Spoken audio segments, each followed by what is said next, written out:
नमस्कार दर्शकों, आप देख रहे हैं न्यूज पॉइंट लाइव और मैं हूं विनोद कुमार। एक नया मोड़ आ गया है एसएसबी के जो एप्टेक कंपनी को एग्जाम कंडक्ट करवाने को दिया गया था। हालांकि कल मेजर डेवलपमेंट ये थी कि हाई कोर्ट के डिवीजन बेंच ने ये कह दिया था कि सिंगल बेंच को ये केस जाएगा और 5 अप्रैल को उसकी सुनवाई भी होगी। ऊपर 2 सप्ताह का टाइम दिया गया है, 2 हफ्ते में कहा गया। लेकिन अब सुब्रमण्यम, डॉक्टर सुब्रमण्यम स्वामी, जो रिनोन्ड वकील है और जो उनकी टीम है, वो एग्जामिन कर रही है कि इस जो डिवीजन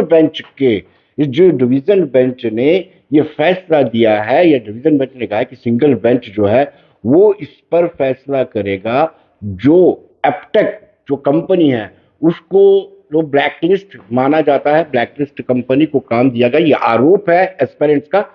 उनको जो कोर्ट ने, डिवीजन बेंच ने जो फैसला दिया है उसको एग्जामिन कर रहे हैं डॉक्टर सुब्रमण्यम स्वामी, जो रिनोन्ड वकील हैं। हम सब जानते हैं उन्होंने गांधी परिवार के भी कितने बड़े बड़े खुलासे किए हैं और हमेशा ही सुर्खियों में बने रहते हैं, चाहे वो अपनी सरकार हो, दूसरों की सरकार हो, सरकार की खामियों का उजागर करते रहते हैं। ये मेजर डेवलपमेंट जो है इस वक्त सामने आई है। सुब्रमण्यम स्वामी की टीम से एक ट्वीट आया है और उन्होंने ये माना है कि जो फैसला जम्मू कश्मीर हाईकोर्ट के डिवीजन बेंच ने दिया है उस फैसले को चैलेंज किया जा सकता है। उस पर चर्चा की जा रही है। एडवोकेट सत्य सब्रवाल इसको सारा वर्कआउट कर रहे हैं और उसके बाद वो फैसला लेंगे कि इसको कब चैलेंज किया जा सकता है। हालांकि हम सब जानते हैं कि 13 अप्रैल तक सुप्रीम कोर्ट में छुट्टियां हैं और दूसरी ओर सर्विस सिलेक्शन बोर्ड ने अपनी तरफ से एग्जाम कंडक्ट कराना शुरू कर दिया है। सुप्रीम कोर्ट का यह तर्क है सिर्फ जेई और साथ में सब इंस्पेक्टर पर ही कोर्ट ने रोक लगाई है और उसका रिजल्ट निकालने पर रोक लगाई है। बाकी एग्जाम जो करवा दिए गए, बाकी फर्दर एग्जाम जो है एसएसबी करवा रही है।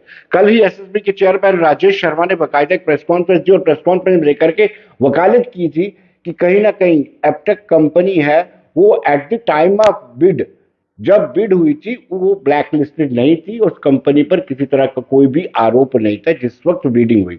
और दोनों, फाइनेंशियल बिड हो या टेक्निकल बिड हो, दोनों में ही एप्टेक कंपनी जो है वो पास रही है और वो पहले भी एग्जाम कंडक्ट कराती रही है। लेकिन दूसरी ओर लगातार 3 दिन से जो एस्पिरेंट हैं वो स्ट्रगल कर रहे थे। 2 दिन लगातार उन पर केन चार्जिंग हुई। कल उन्होंने प्रेस कॉन्फ्रेंस दी, जिस समय कल उनकी प्रेस कॉन्फ्रेंस थी साइमल्टेनियसली उनकी भी प्रेस कॉन्फ्रेंस चल रही थी एसएसआरबी के चेयरमैन की।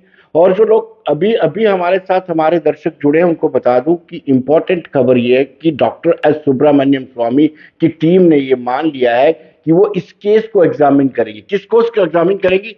ये केस एप्टेक वाला है, जो सर्विस सिलेक्शन बोर्ड ने अपने सारे एग्जाम कंडक्ट कराने के लिए एप्टेक को मंजूरी दी है। हालांकि सर्विस सिलेक्शन बोर्ड का कहना है कि लोएस्ट रेट था, L1 था, इसलिए उनको दी गई है 70 रुपए कम पे दी गई है। जो L2 था उसका 70 रुपए ज्यादा था, उस पर दी गई है। लेकिन उसके बाद भी एस्पिरेंट का कहना है कि ऐसी कंपनी जो ब्लैकलिस्टेड हो, जिसका सॉफ्टवेयर कॉम्प्रोमाइज हो चुका हो और लेह में भी जिसकी चर्चा चल रही हो, लेह में भी एफआईआर लगी हो, या फिर बनारस में उनका सिटी हेड जो है गिरफ्तार किया गया हो, ऐसी कंपनी को क्यों जरूरत है सर्विस सिलेक्शन बोर्ड को एग्जाम कंडक्ट कराने की अनुमति देने का। और दूसरी बड़ी बात ये, उनका ये भी आरोप है कि पिछले भी जो टेस्ट हुए हैं वो भी इस कंपनी ने करवाए हैं। हालांकि इस बात को उन्होंने सिरे से खारिज किया है और उनका कहना है कि पहले जो टेस्ट कंडक्ट करवाए गए हैं वो अब तक नहीं करवाए हैं।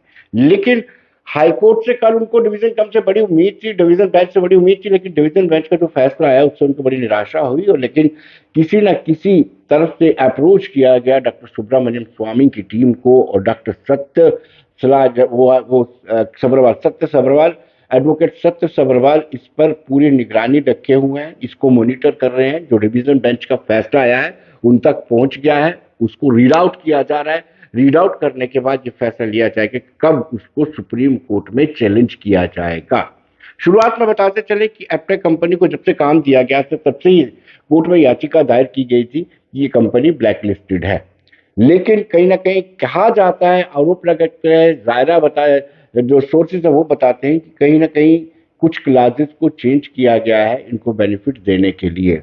अगर जो एस्पिरेंट हैं उनके पेरेंट्स हैं, वो अगर मानते हैं कि वाकई में एप्टेक कंपनी में कहीं खामियां है तो क्या जरूरत है बोर्ड को उसी कंपनी को काम देने की। दूसरी बड़ी बात है कि कल एस्पिरेंट्स ने यह भी क्लियर कर दिया है कि वो नहीं चाहते कि कोई कंपनी एग्जाम कंडक्ट करवाए, वो चाहते हैं कि बोर्ड खुद सक्षम हो, बोर्ड अपने लेवल पर एग्जाम कंडक्ट कराए। उन्होंने कहा कि कंप्यूटर बेस्ड टेस्ट जो है उसमें कहीं ना कहीं धांधलियां रहती हैं, उसको हैक किया जाता है और बहुत सारी शिकायतें भी आई हैं। आर के गोयल की जो रिकमेंडेशन ऑफ फाइंडिंग है उस कमेटी की, उसका भी उन्होंने हवाला दिया है। लेकिन कल जब एसएसबी के चेयरमैन ने विस्तार से जो प्रेस कॉन्फ्रेंस दी उसमें उन्होंने सारे आरोपों को सिरे से खारिज किया। उनका यह भी कहना था कि ये जो एस्पेरेंट है ये किसी साजिश का शिकार है और इनमें से ज्यादा लोग एस्पेरेंट नहीं है, कुछ लोग तो ओवर एज हैं जो भी प्रोटेस्ट कर रहे हैं, कुछ लोग अंडर एज हैं। इट मीन्स उनका कहना है कि कोई ना कोई इनके पीछे है, कोई बड़ा व्यक्ति इनके पीछे है जो इनको उकसा रहा है और उकसावे में लाकर के इनको एप्टेक के खिलाफ भटका रहा है, जिससे कहीं ना कहीं बोर्ड की एक्टिविटीज पे, बोर्ड की कार्यप्रणाली पर सवाल उठ रहे हैं।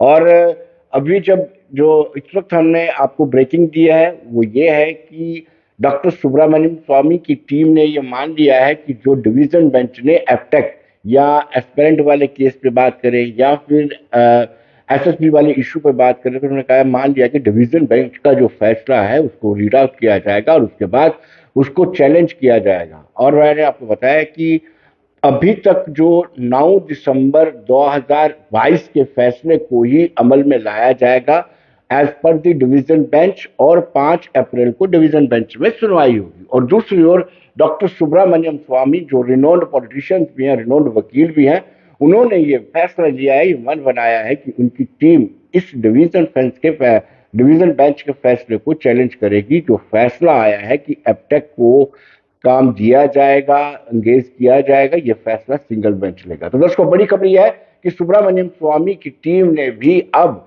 जो डिवीजन बेंच की है जो फैसला है उस पर अपनी कार्रवाई शुरू कर दी, उसको पढ़ना शुरू कर दिया और 13 अप्रैल तक छुट्टियां हैं सुप्रीम कोर्ट में। उसके बाद देखते हैं कि ऊंट किस और बैठता है और कौन से नतीजे आते हैं, क्या ये एस्पिरेंट सही है या एसएसआरबी सर्विस सिलेक्शन बोर्ड सही है। धन्यवाद।